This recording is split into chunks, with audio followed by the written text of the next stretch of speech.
and 3.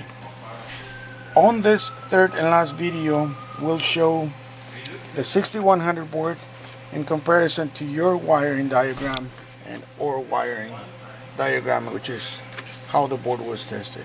I pointed out that the input is okay, and here we're going with phases. We're not using U, V, and W, but just the denomination of A, B, and C. But this is fine. A, B, and C. A comes first, then B, then C.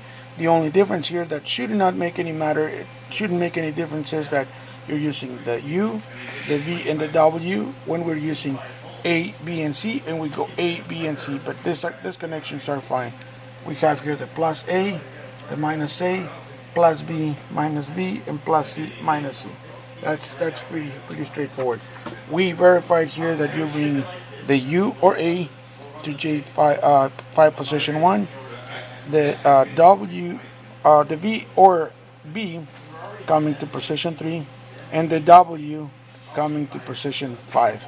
Again, that's how we're bringing them here through the 480 that it's coming into here.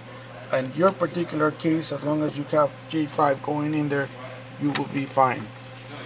So we have our AC input, we have our DC output, and these connections right here that we verified are correct. So essentially, here's the board. We verified this. You should be fine.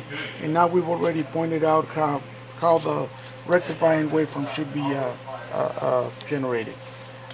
This is the end of this third and last video.